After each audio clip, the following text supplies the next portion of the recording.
c'est de montrer que, par exemple, s'appuyant sur les travaux de Rickinson, que vivre des expériences marquantes en pleine nature durant la jeunesse, notamment par corps, c'est un facteur déterminant pour que plus tard, il y ait des comportements environnementaux dans le futur favorables. L'objectif de cette intervention à 3 voix est tout d'abord de présenter 2 dispositifs, Laurent et Jean, vous les présenter, 2 dispositifs que l'on appelle transdisciplinaires autour des éducations à l'environnement, d'évoquer des leviers et outils vous permettant, dans vos pratiques pédagogiques, de gagner en efficacité sur ces dispositifs transdisciplinaires autour des éducations à l'environnement, et enfin de montrer que la transdisciplinarité peut être un moyen parmi d'autres pour développer les éducations à l'école. Et donc, cette présentation est à la croisée des expériences professionnelles de Florent, de Jérôme et des miennes, mais pas sur ces objectifs-là, et des expériences scientifiques que j'ai pu mener dans le cadre d'un doctorat. Alors, on va commencer par ce que j'ai nommé l'opération Cousteau. Alors, pour que ce soit pratique pour vous en termes de vidéo, on a réfléchi à un fonctionnement un peu différent. Vous avez dans le chat donc, des liens YouTube qui vous permettent d'accéder aux vidéos, ce qui évitera d'avoir des vidéos saccadées. Vous pourrez comme ça vous rendre compte immédiatement de ce qu'ont vécu nos élèves dans nos différents projets. Dans ce projet Opération Cousteau, l'idée c'était, grâce à mes collègues d'EPS, je salue Noël Mortier, et puis à des collègues de SVT, d'emmener les élèves en pleine mer. Et notamment, c'était des élèves de collège rural, c'est-à-dire des élèves qui étaient à 20 km de la mer, mais qui n'avaient pas forcément accès à ce milieu, qui ne le connaissaient pas. Et l'année dernière, j'avais essayé de mener ce projet. Bon, la crise sanitaire a fait qu'il a dû être annulé au dernier moment, mais également avec des élèves qui étaient à 5 km de la mer, mais qui pour certains n'allaient jamais à la plage, jamais à la découverte de ce milieu. Là, l'idée, c'est vraiment de leur faire vivre une expérience aquatique marquante en EPS, donc en piscine. Et ensuite, l'idée, c'est vraiment qu'ils développent une sensibilité à l'environnement. Donc, je vous laisse cliquer pour voir ce qu'ont vécu les élèves. On va prendre 1 minute 30, 2 minutes de vidéo. Vous cliquez sur le lien. Vous faites bien vos micros. Et puis, je vous laisse regarder 1 minute 30, 2 minutes la vidéo des élèves.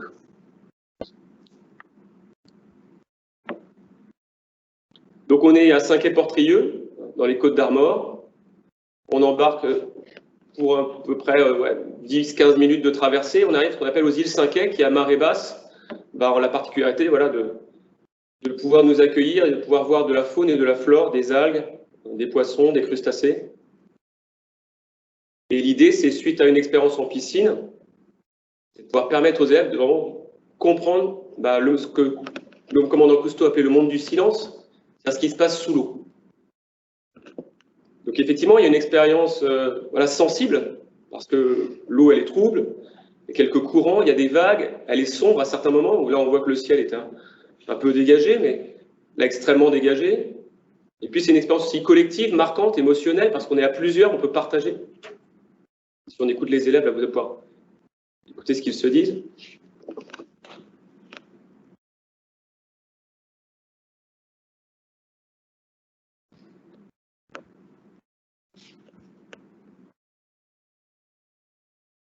On apprend également des gestes sécuritaires, le hockey, tout va bien. Ce que j'appelle, moi, pour les élèves, le dos sécuritaire. On essaye vraiment de faire corps avec le milieu pour se préserver, pour essayer d'économiser son énergie et pour regagner, par exemple, ici, le bateau.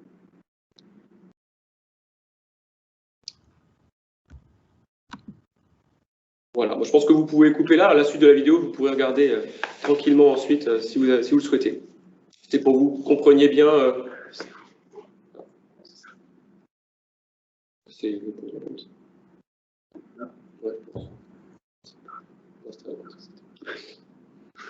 Voilà, on va pouvoir poursuivre. Alors, donc l'objectif ici, c'est de vivre l'expérience de la mer, pour que les élèves en mesurent la richesse et l'extrême fragilité. Donc, dans les différentes étapes qu'on a fait vivre aux élèves, dans un premier temps en piscine, c'est vraiment que les élèves adoptent l'environnement. Puis ensuite qu'ils l'explorent, là en pleine mer, pour ensuite éventuellement leur donner, c'est pas éventuellement, c'est essayer de faire en sorte qu'ils agissent.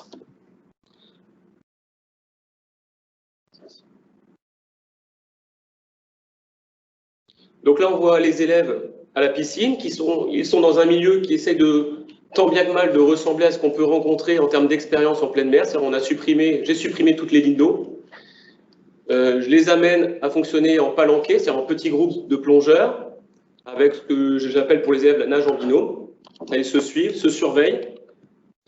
Des choses que vous avez travaillé aussi, tous et toutes, je pense, en piscine, c'est les fameux moments d'entrée dans l'eau. Donc là, le saut droit, la bascule arrière, par exemple.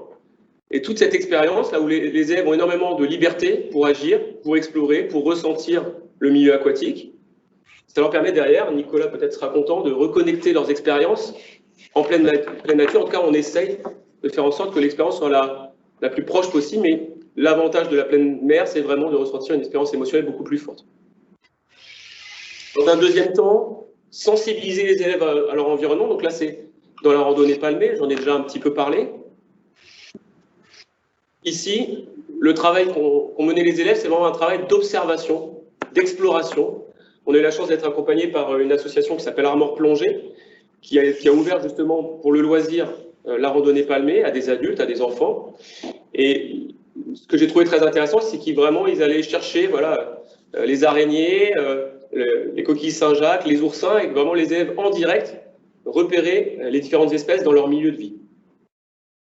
Donc là, il y a aussi tout un travail qu'on peut mener sur les algues, qui a une diversité voilà, sous-marine en termes de flore, et certaines sont le signe d'un milieu qui vit bien, et d'autres, à Saint-Brieuc, on le sait avec les algues vertes, d'un milieu peut-être qui est en train de souffrir ou voilà, d'une pollution qui est en acte. Enfin, dans une deuxième phase, en SVT, les élèves partaient à la biodiversité de l'estran, à la découverte de la biodiversité de l'estran, c'est-à-dire une zone balayée par les marées, pour comprendre comment les différentes espèces peuvent survivre au fait que la mer se retire, au fait que la mer arrive avec une certaine force. Et donc là, ils sont amenés à coopérer pour observer, classifier les différentes espèces.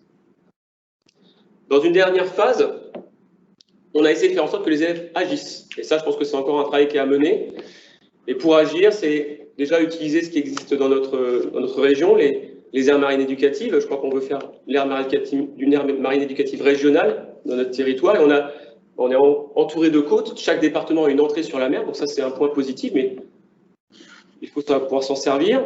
Rencontrer des acteurs de la mer, c'est quelque chose qui est intéressant. Des photographes subaquatiques, des marins-pêcheurs, des océanographes. On a Océanopolis pas loin. Et puis, surtout, les élèves communiquer vers l'extérieur, vers leurs camarades des autres niveaux de classe, vers les parents, vers les partenaires extérieurs. Ça, c'est quelque chose qui est très important. Et donc, pour ça, différents outils sont mobilisables. On peut inviter à une projection débat. On peut utiliser la presse, comme le Ouest France, par exemple. Et moi, j'ai imaginé, l'année dernière, ça n'a pas pu se faire, mais mettre en place des rencontres intercollèges pour que les élèves partagent leurs expériences. Donc tout ce projet, voilà, on le décryptera de façon un petit peu plus précise tout à l'heure. J'espère que vous l'avez bien compris, en 3 étapes. Essaye vraiment de reconnecter physiquement les élèves à la mer pour leur faire prendre conscience de l'importance de celle-ci pour notre vie future et pour la préservation des écosystèmes. Je vais continuer. Merci. Alors, je vais vous présenter le projet à la recherche du 7e continent. C'est un projet que j'ai pu réaliser en 2016 avec une classe de 5e et une classe du LYS dans un établissement REP à Villeneuve-la-Garenne en banlieue parisienne. Alors que nous subissions un petit peu l'arrivée des EPI dans les programmes, et suite à la COP 21, eh bien, notre équipe s'était interrogée sur la façon d'éduquer au développement durable nos élèves. Comment, en tant qu'enseignants dans des disciplines spécifiques, traiter d'un problème aussi complexe? Quelles thématiques pouvaient fédérer nos différents enseignements? Et quelles lignes directrices pouvaient les organiser dans le temps pour donner du sens à cette éducation? Enfin, c'est certainement le plus grand défi, eh bien, comment on pouvait donner du sens à ces apprentissages. Alors que ces élèves ont grandi dans les tours de béton, entre les docks de Saint-Ouen et le port industriel de Gennevilliers, eh bien, comment leur faire croire que la nature, elle est belle, fragile, et qu'il faut la préserver? En même temps, ce sont des élèves qui ont 14 ans. Dans quelle mesure on peut leur donner des moyens d'agir concrètement sur celle-ci? Donc, nous avons choisi comme thème de travail la pollution plastique des océans, et ce projet s'est déroulé sur 3 ans, en 3 mois. Alors, dans un premier temps, on est sorti du collège, et puis on est parti d'un constat local, en cherchant dans les rues, les caniveaux, les berges de Seine, quels déchets nous pouvions trouver. En documentation, en mathématiques, et puis ensuite en partenariat avec le campus UNESCO, eh bien, on a commencé à enquêter sur le devenir de ces déchets jusqu'à découvrir le 7e continent. Donc, c'est un amas de 3,5 millions de kilomètres carrés de déchets qui proviennent pour la grande majorité de la Terre et qui ont été charriés par les fleuves et qui tournent en rond au gré des courants entre le Japon et les États-Unis. Certains de ces déchets, comme on a pu le voir avec les élèves dans le documentaire Midway, atterrissent jusque dans l'estomac de certains oiseaux de l'atoll de Midway, qui est un atoll du Pacifique parmi les plus isolés au monde. Et cette image-là, elle va beaucoup émouvoir les élèves qui vont un petit peu saisir le lien entre ce qu'ils peuvent apercevoir dans la Seine, à côté de chez eux, et les effets sur la nature. Dans un deuxième temps, alors là, je vous invite à regarder la vidéo en même temps sur YouTube sur ce projet-là. Eh bien, pour aller explorer à leur tour la mer, les élèves ils ont pu profiter d'un cycle de plongée sous-marine, donc 3 heures par semaine pendant 4 mois. Et donc, dans une piscine dédiée à la plongée, avec une fosse, eh bien, les élèves ont commencé à apprendre progressivement à respirer sous l'eau, s'équilibrer malgré la bouteille. On peut le voir en bas, la deuxième photo en bas à droite, où on a un élève qui est complètement à l'envers, se déplacer à l'aide des palmes ou encore se maintenir avec un gilet stabilisateur. En fin d'année, les élèves ont pu partir sur le site de l'UCPA de Niolon pour enfin s'aventurer en mer. Et ils ont pu découvrir à cette occasion à la fois la beauté de la faune et la flore sous-marine, et ils ont aussi pu faire le constat à leur tour que les déchets plastiques sont aussi bien présents sur les rivages et au fond de l'eau. Pour ne pas en rester au constat triste, eh bien, on a essayé de donner aux élèves des moyens d'agir à leur niveau. Soit individuellement, donc on a travaillé avec Tara Océan, les élèves ont compris que individuellement, eh bien, s'ils jetaient quelque chose par terre, c'était jeté en mer. Néanmoins, au-delà de cette responsabilité individuelle qui peut peser, eh bien, avec la fondation Surfrider Foundation, eh bien, les élèves ont découvert qu'en se regroupant autour d'ONG, en participant à la cartographie des déchets, ils pouvaient peser sur l'évolution des lois qui visent à préserver l'environnement. Alors, ces deux dispositifs, peuvent être qualifiés de polydisciplinaires, à la fois pluri, inter et transdisciplinaires. Pluridisciplinaire lorsqu'il y a une volonté d'additionner, de juxtaposer deux savoirs disciplinaires différents autour d'une thématique commune. Là, on le voit bien, le savoir disciplinaire, il est clair sur cette photo. L'élève apprend à se préserver, à maintenir un équilibre horizontal sur le dos en attendant les secours, là dans le scénario imaginaire. Et sur la droite, en SVT, ils ont appris comment classer les espèces avant d'aller sur le terrain et essayer justement de mobiliser cette connaissance en acte. Ils peuvent être également interdisciplinaires lorsque les enseignants cherchent à lier, à mettre en relation deux savoirs disciplinaires dans le but de donner du sens, de relier des objets d'études assez proches, présents dans deux disciplines différentes. Alors, on peut voir un exemple en plongée. Je vous invite à cliquer sur le lien poumon-ballast sur YouTube. Et donc, c'est une expérience qu'on a menée en TD de physique. Les élèves ont d'abord étudié les effets de la pression sur le volume d'un gaz dans le cadre d'une expérience faite lors d'une plongée. En observant différents dispositifs, ils ont pu comprendre que plus la pression augmente, plus le volume d'un gaz diminue et inversement. Cette connaissance théorique, elle va organiser la sécurité des élèves. Si vous le voyez à l'image, on voit un ballon de baudruche qui éclate dans une cage thoracique lorsque le ballon remonte. Et ensuite, surtout, cette connaissance, elle va prendre corps pour permettre aux élèves de s'équilibrer sous l'eau. En maîtrisant l'amplitude et le rythme de sa respiration, eh bien, vous voyez deux exemples d'élèves qui soit arrivent qui oscillent en hauteur, soit qui arrivent à se maintenir sur place de façon efficiente en limitant l'usage des palmes.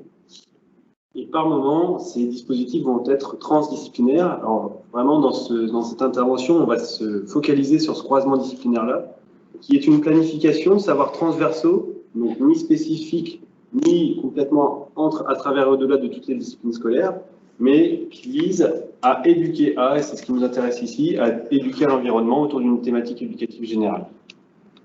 Donc, lors de ces moments de transdisciplinarité, d'éducation l'enseignant se focalise sur des savoirs, compétences à la fois spécifiques et également à travers, entre et au-delà de toute discipline. Bien, quelles que soient les disciplines mobilisées, les élèves sont amenés à coopérer pour vivre pleinement l'expérience. et approfondir ses connaissances sur le milieu, que ce soit la découverte de la biodiversité ou de la pollution plastique.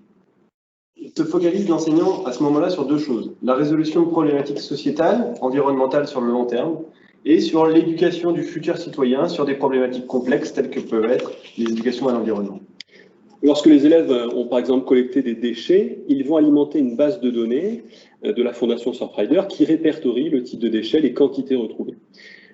Ce lobby va ensuite s'appuyer sur ces données-là pour défendre des propositions de loi, comme celle par exemple d'interdire les sacs plastiques jetables dans les supermarchés, qui était l'un des déchets les plus retrouvés sur les plages. Ça, ce type de travail, ça va donner du sens à l'action civique démocratique et ça rentre, je pense, en cohérence avec l'idée d'éducation politique dont Léa a parlé en introduction.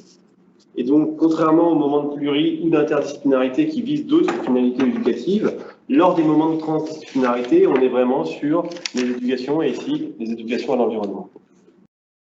Différents types d'expériences sont vécus par les élèves dans les dispositifs présentés par Florent et Jérôme.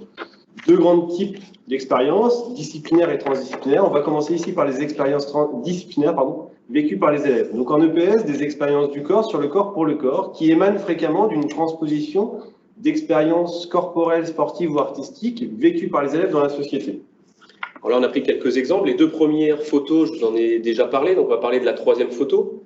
Là, c'est disciplinaire, dans le sens où les élèves sont dans un dispositif que j'appelle la nage en binôme.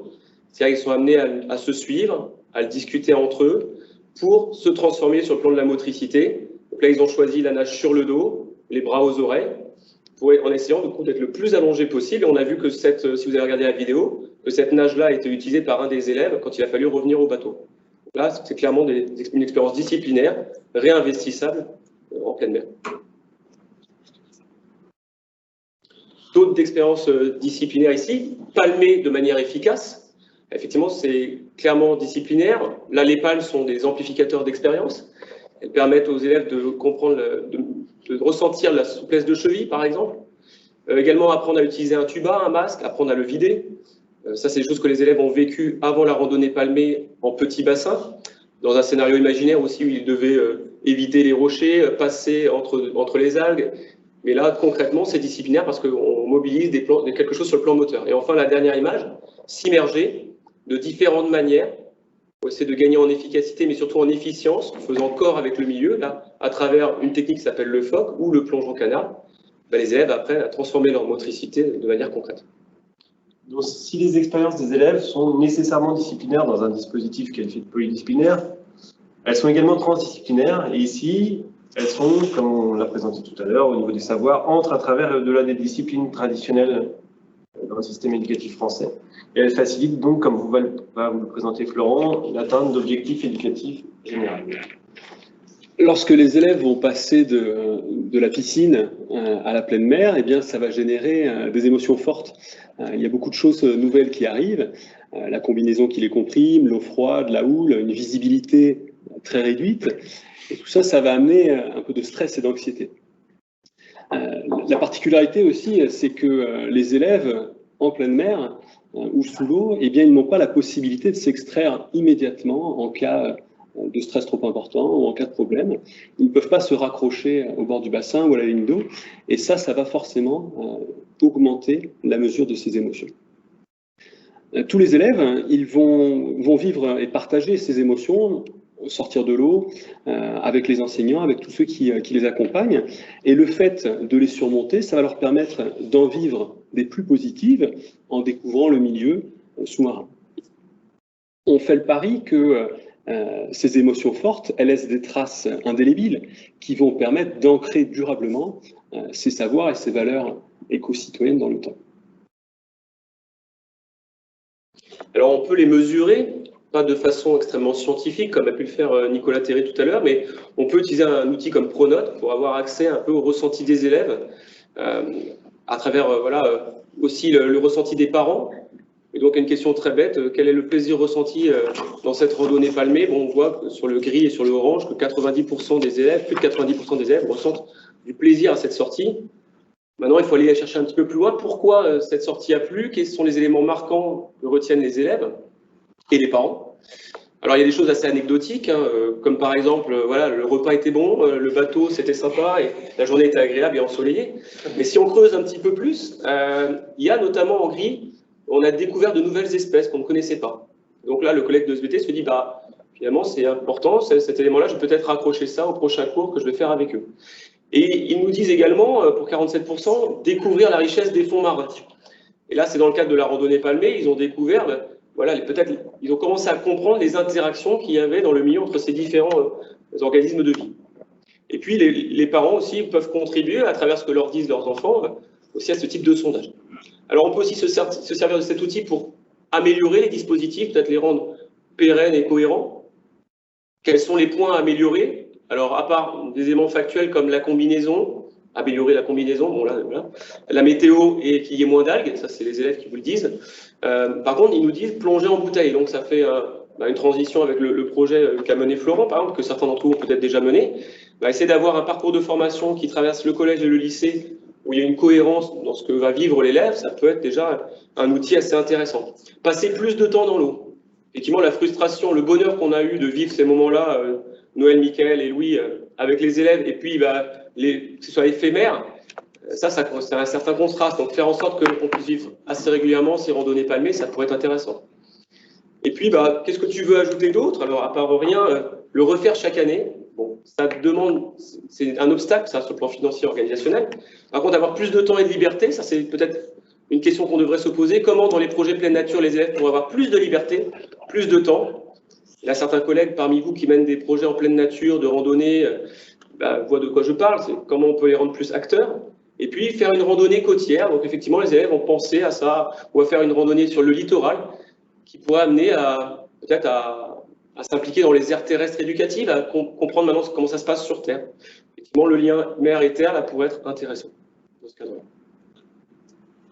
Alors, dans nos pratiques, aussi bien professionnelles que scientifiques, nous avons pu mettre en évidence des obstacles au développement de ces pratiques polydisciplinaires, auxquels nous avons essayé de trouver des leviers et des outils que vous pourrez essayer de mettre concrètement sur le terrain si vous ne les avez jamais utilisés.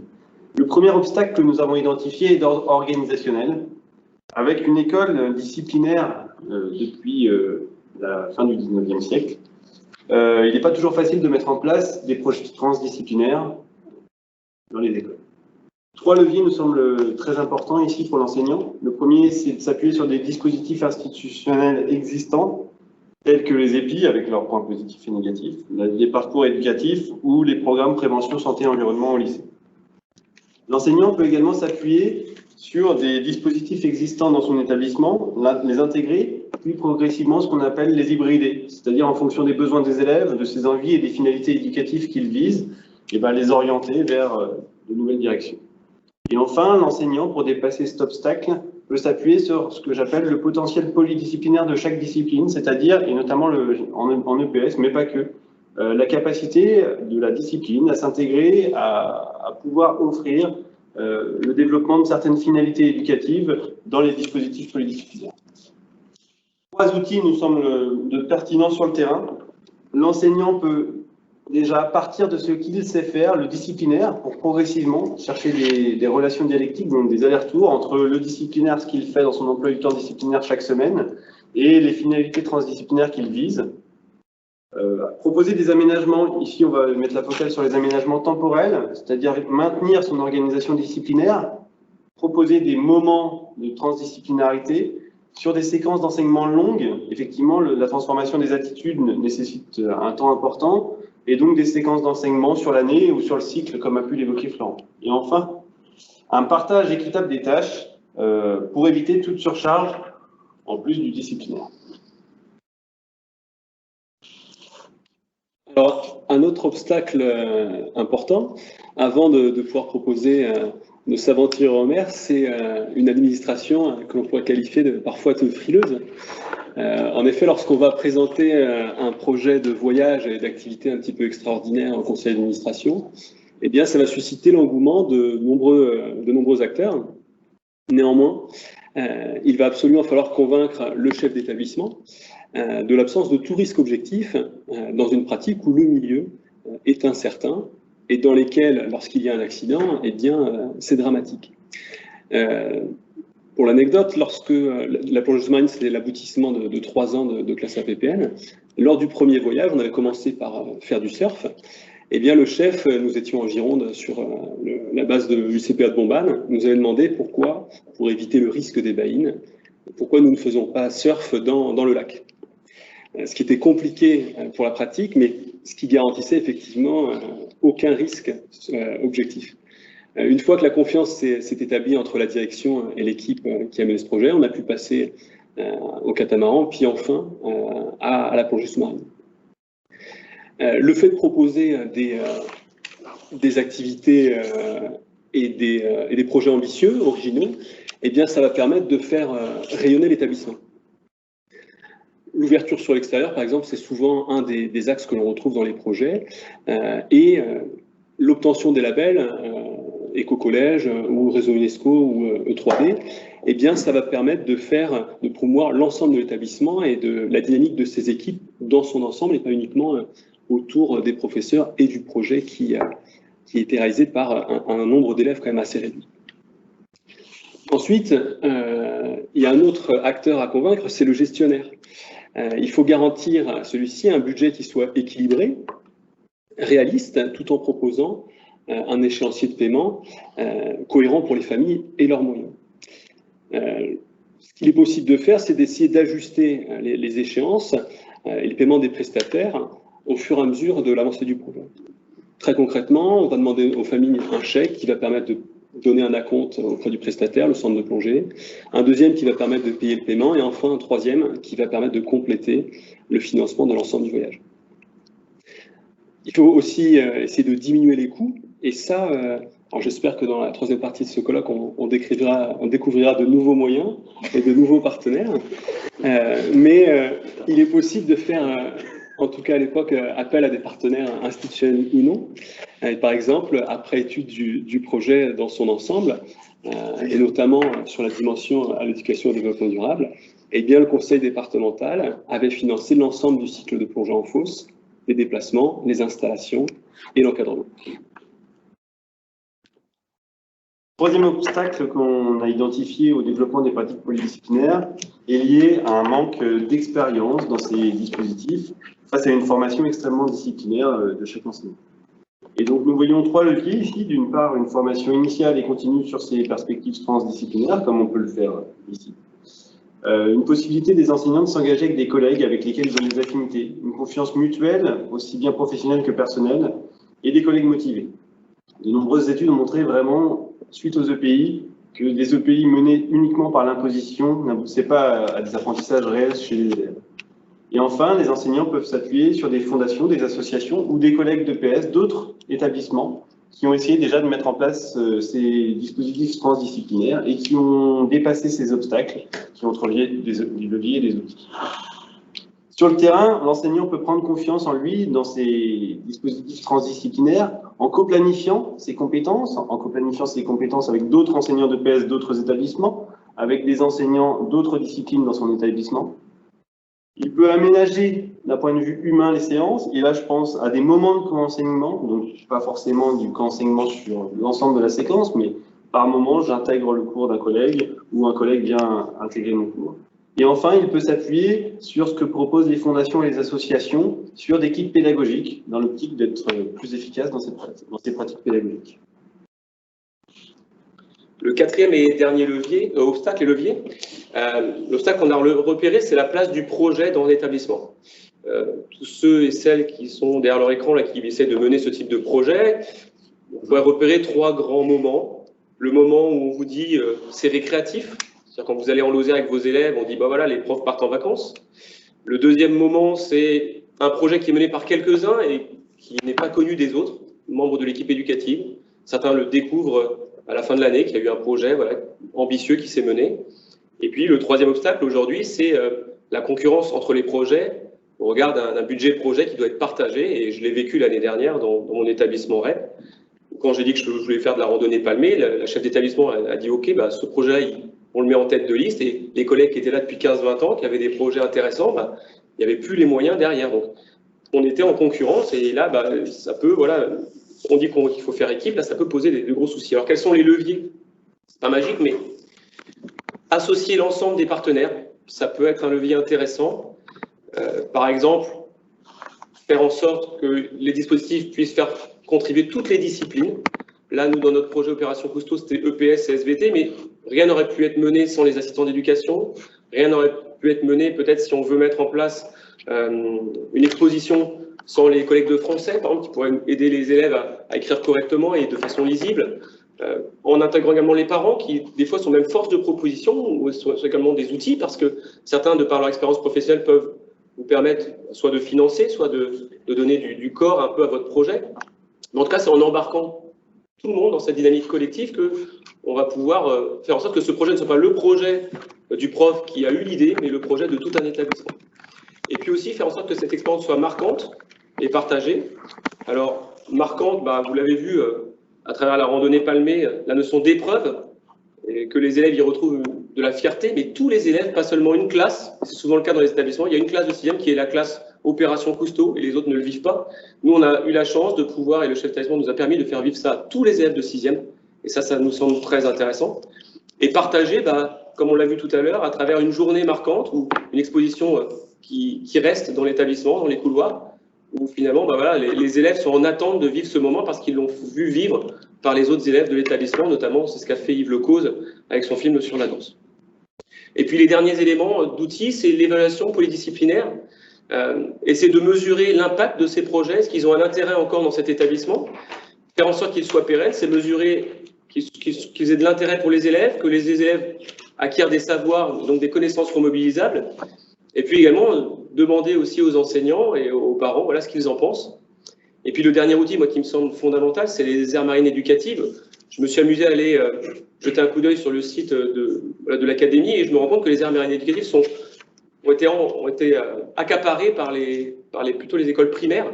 Et finalement, nous, les collèges, ça reste quand même quelque chose qui n'est pas assez, à mon avis, utilisé, mais qui permet de mobiliser les élèves, de les rendre acteurs, de sensibiliser le jeune public à la protection du milieu marin et également de permettre à des élèves de bénéficier d'une petite surface du littoral et de devoir vraiment s'en occuper, s'en préoccuper de manière active. Donc ça, je pense que M. Guillaume en parlera mieux que moi, mais ça me semble vraiment essentiel.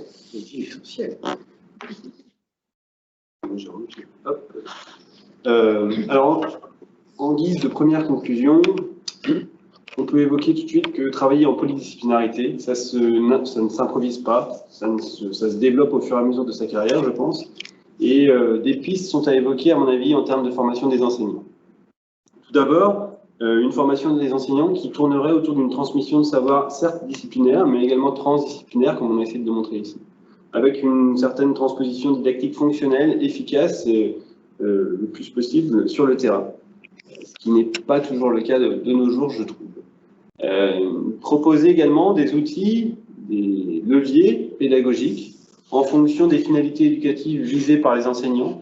Si je souhaite développer telle finalité, donner du sens au savoir, je vais plutôt me tourner vers l'interdisciplinarité et donc plutôt utiliser tels outils pédagogiques.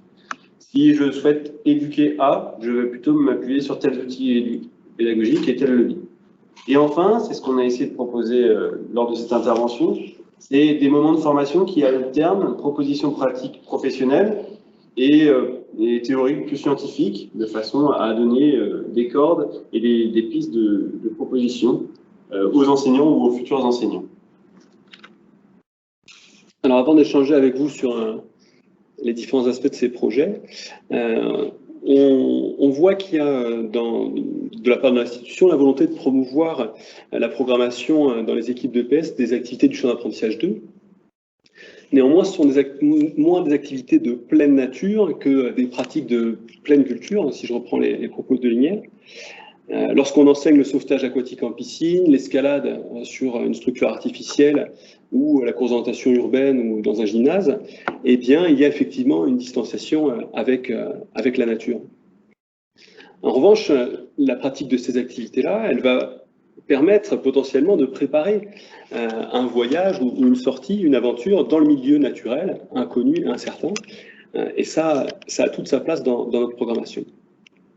On peut se demander, c'était je crois la question un petit peu de Didier tout à l'heure, mais est-ce que s'aventurer en pleine nature, eh bien c'est suffisant?